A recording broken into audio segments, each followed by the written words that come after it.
ওই গাইস, তো আজকে আমি আমার সাইকেল দেখাবো। প্রায় সাইকেল একটা কিনেছিলাম আমি, প্রায় তোমার আমি যখন ক্লাস 9-এ পড়ি তখন আমি একটা সাইকেল কিনেছিলাম। তো সাইকেলটা খুব শখের বিষয় কিনেছিলাম, যে সবার কাছে একটা স্টুডেন্টের সাইকেল আছে, আমার কবে হবে ওই জন্য এমন একটা কিনেছিলাম। তো এখন ক্লাস আমি 9-এ কিনেছিলাম, এখন প্রায় তোমার ক্লাস 12-এ পড়ছি। তো কোনো সাইকেলের মানে কিছুদিন মানে সাইকেল ব্যবহার করি, তারপর থেকে সাইকেল পুরো ব্যবহার করাই ছেড়ে দিই। তো আজকে সাইকেলের অবস্থা দেখবো কিরকম হয়ে আছে, যে আমাদের উপরে আছে, উপরটায় তোমাকে পুরো দেখাবো সাইকেলের অবস্থা কিরকম হয়েছে। আর তো সাইকেলের যে কন্ডিশন ঠিক থাকে, তো আজকে সাইকেলটাকে প্রায় ভালো করে সেরে সুরে আবার সে আগের মতো সাইকেলটাকে আবার চালাবো। লেটস গো ছেলেবেলে, হাত তুলো। নাম বলো, তোমার নাম কি? তামনিক ফারাহ, ঠিক আছে, তোমার? সাকিব শেখ, তোমার? আয়ান হোসেন, তোমার? সাদিক শেখ। Let's go. আচ্ছা কাকা, সাবস্ক্রাইব করবেন, লাইক করবেন। এটা সাইকেলটা নেই? হ্যাঁ, এই সাইকেলটাই আমার।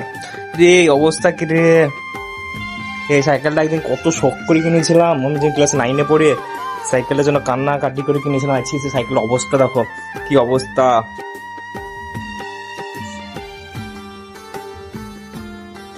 তো তারপর যে যার মতো সাইকেল মুছামুছি কাজে লেগে গেছে। এর আগে বলছি সাইকেলটা মুছতে হবে না, যাই হোক দোকানের সাইকেলটাকে ঠিক করতে দেবো, বলছে না আমরা সাইকেলটাকে একটু মুছবো। তো যাই হোক এরা কাজে লেগে গেছে আপন আপন, বেশ ভালোভাবে কাজ করছে। তারপর একটা ভাই ছেলে এখানে পাম্পারে পাম্প দিচ্ছে, তারপর সাইকেলটা বেশ এরা ভালোইভাবে মুছিয়ে চকচক করছে, বেশ ফাইনালি লুকটা চেঞ্জ করে দিল পুরো।